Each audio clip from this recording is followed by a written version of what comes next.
Are you interested in learning the Arabic language? Start now. This is the first video in a long series in which I'll teach you Arabic. We'll start with greetings. Good morning. Sabah al-khair. How to respond? Sabah al-noor. Good afternoon or good evening.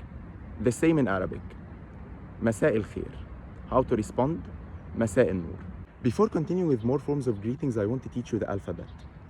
Being an Egyptian, it's good to note that I will be teaching you Egyptian Arabic. Of course, most of it is common with classical Arabic, plus many words that were developed over the centuries, which are not part of classical Arabic.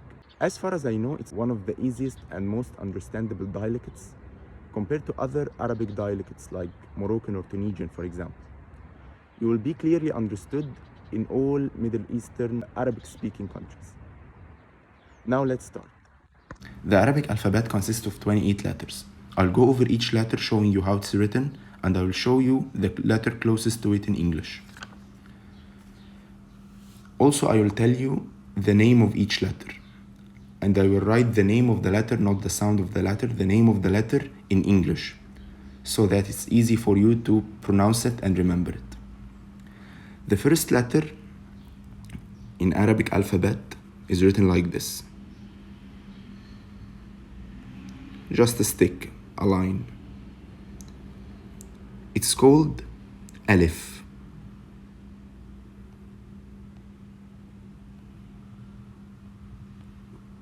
So this is the first letter in Arabic alphabet. It's called Alif. The letter closest to it in English is the letter A.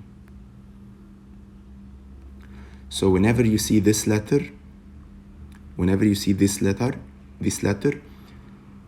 you pronounce it A. The second letter in the Arabic alphabet is written like this. It's called Ba. The letter closest to it in English, you guessed it right, it's B, the letter B. The third letter is written like this, with two dots. It's called Ta. The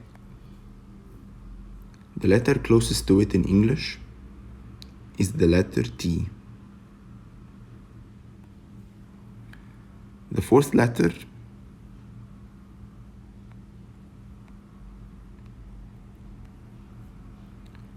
is called Tha.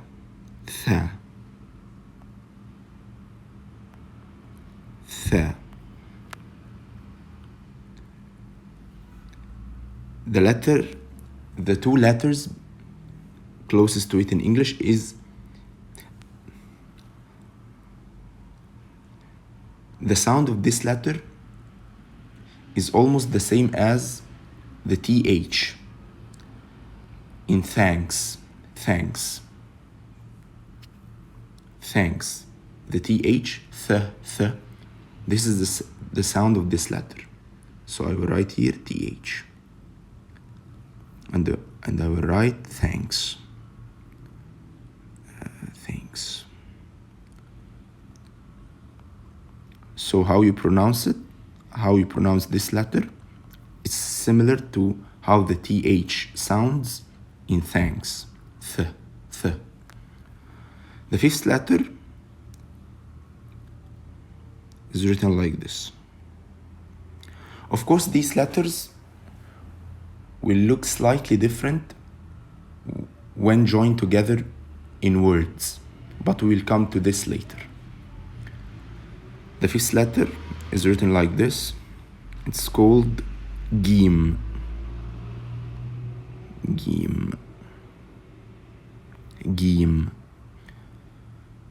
You guessed it, the closest letter to it in English is the letter G.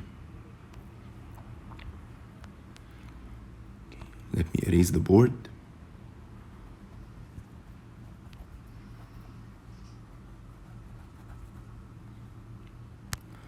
The next letter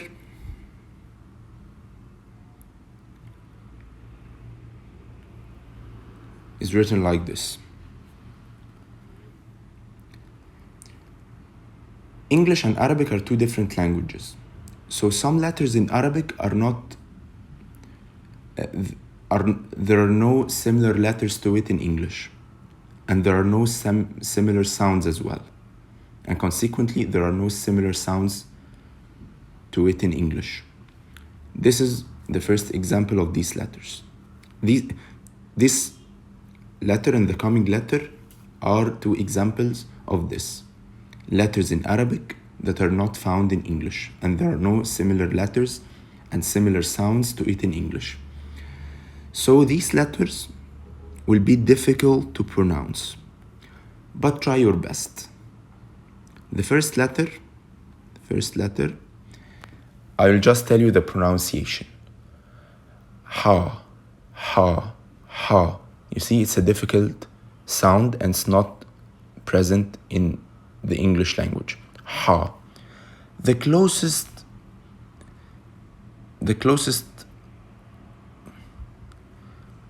if I want to write this sound in English, the closest I can get will be H-A, ha, but it's not ha, it's ha, ha. You will get used to it by practicing, but for now, remember this sound. The next letter is kha, kha, kha. I can't think of a way to write it in English, but just remember it. Kha. It's another letter that's not available in English, and there are no similar letters to it in English. Kha. The next letter is written like this. It's called Dal.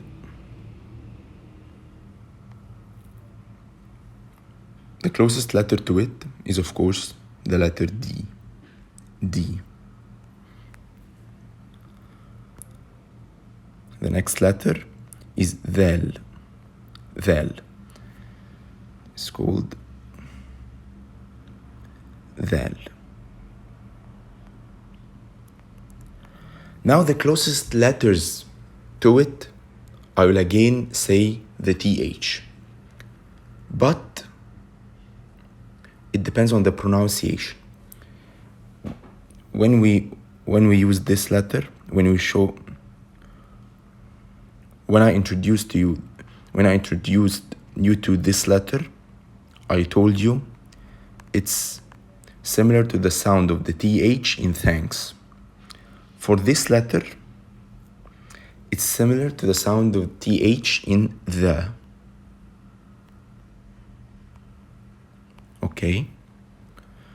Okay, let's stop here.